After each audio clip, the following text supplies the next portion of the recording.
Bill loved gardening. When he bought the lot on which he would build his house, he also bought the lot on the next street, directly behind his lot, so he'd have enough room for a garden. That's where he grew vegetables. That's where he tended several dozen rose bushes. His vegetable garden took up almost 2/3 of that building lot. And every spring, he would hand dig every one of the 900 square feet in that space, turning over each shovelful, slashing the clump of dirt with the shovel, and then raking it to break up the smaller clumps and leave it totally smooth. When it was planted, everything was orderly. Each row was and equidistant from each other. In increasing height order, there were rows of leaf lettuce and carrots and onions and cucumbers and turnips and potatoes and string beans and lima beans and pole limas and squash and finally the sweet corn. By midsummer, this was a work of art. But well before the digging time and the planting time, Bill was busy with his double-sized hotbed, 12 feet from side to side, 6 feet from front to back.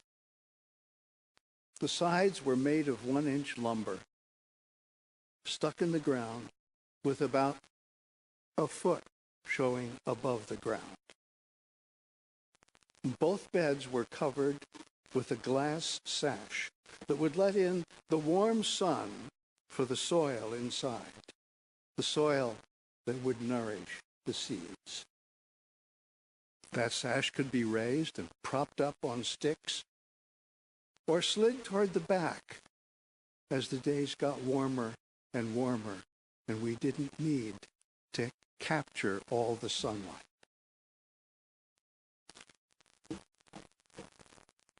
Here, many of the garden plants got their start, especially Bill's wonderful tomatoes. It took 6 to 8 weeks in the hotbed for the tomato seeds to germinate and grow to the size needed to replant them.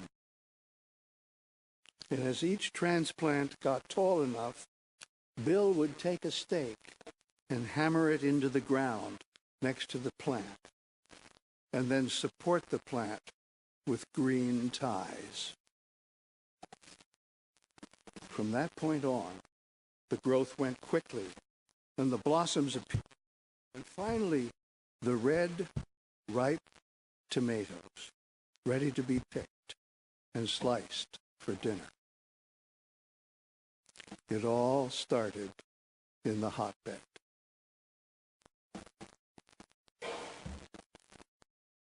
John's Gospel that you just heard tells of events on that day of resurrection, and the disciples were, to say the least, afraid. No, that's not the right word. They were scared because they didn't know what might happen to them. They knew what happened to their leader, but they were scared because the authorities could well come after them.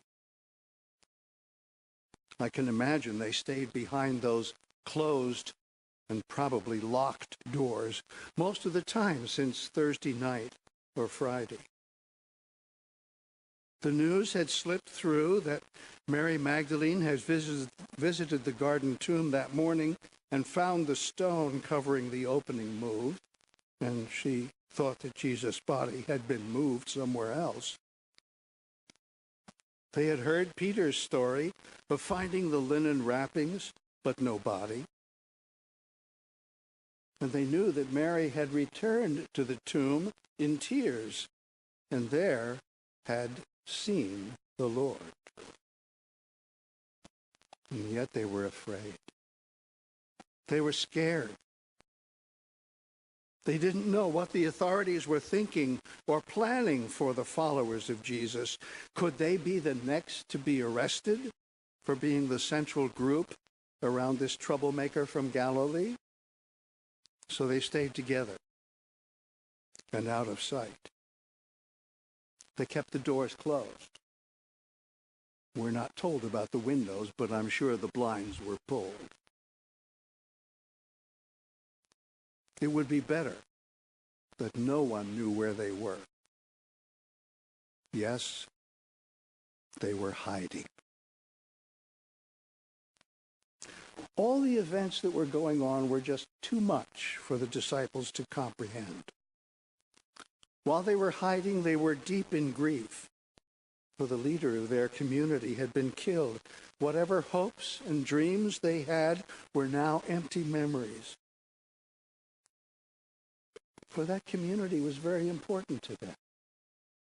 For that community, they had left families. They had left family businesses to be a part of this community, to be a part of the community of Jesus of Nazareth.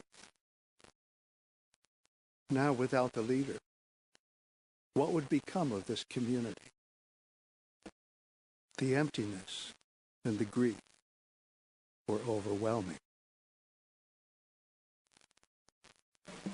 We have to remember that they were also buried in guilt, for they all ran away when Jesus was taken to Golgotha.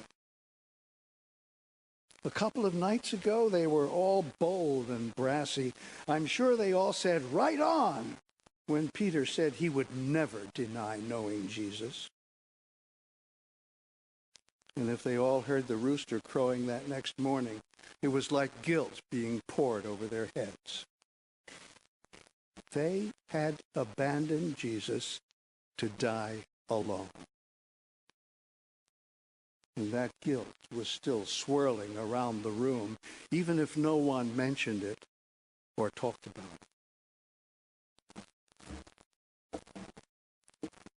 They were skeptical, too. Yes, they knew Mary's story. They heard Peter and the other disciple witness to an empty tomb.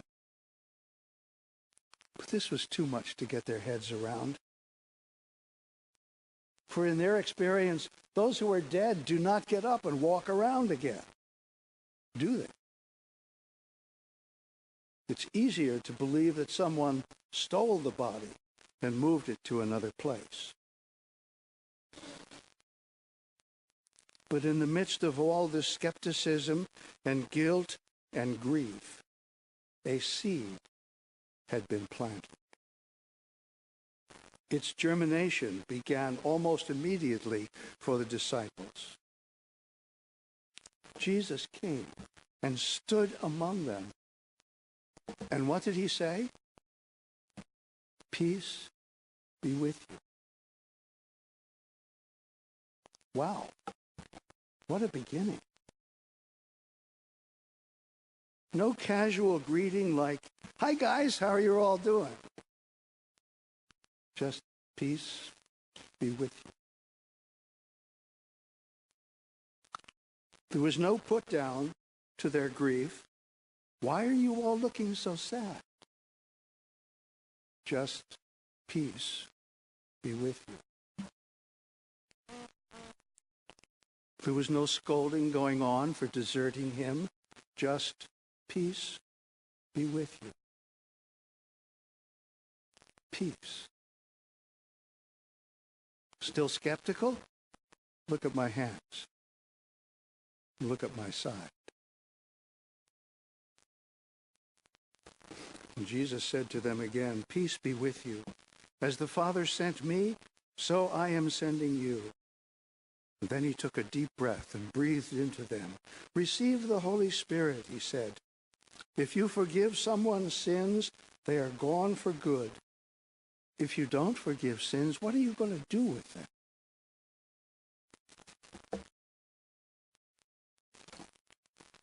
Was that his way of saying, You're okay.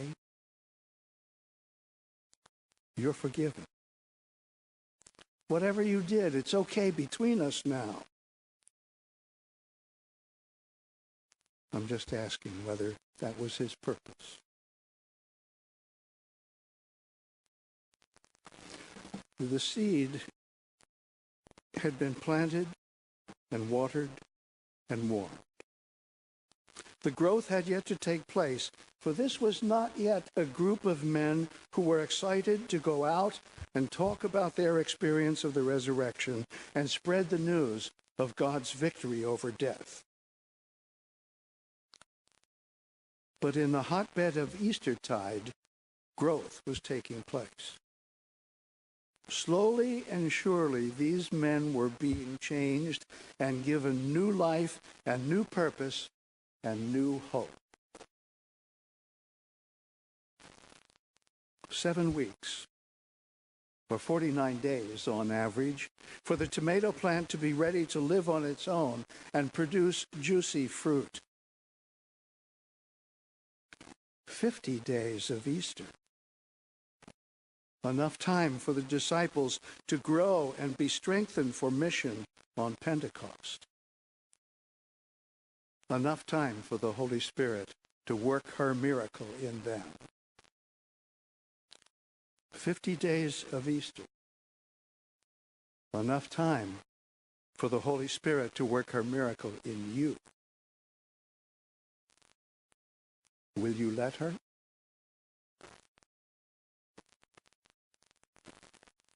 Fast forward your thoughts now. 50 days from the day of resurrection. See the 11 of them now, listening as Peter speaks, according to the Acts of the Apostles. But Peter, standing with the 11, raised his voice and addressed them. Men of Judea, and all who live in Jerusalem, let this be known to you, and listen to what I say. You that are Israelites, listen to what I have to say. Jesus of Nazareth, a man attested to you by God with deeds of power, wonders, and signs that God did through him among you, as you yourselves know. This man handed over to you according to the definite plan and foreknowledge of God. You crucified and killed by the hands of those outside the law. But God raised him up, having freed him from death, because it was impossible for him to be held in its power. For David says concerning him, I saw the Lord always before me, for he is at my right hand, so that I will not be forsaken. Therefore my heart was glad, and my tongue rejoiced. Moreover, my flesh will live in hope. For you will not abandon my soul to Hades, or let your Holy One experience corruption. You have made known to the ways of life. You will make me full of gladness with your presence. Fellow Israelite, I may say to you confidently of our ancestor David,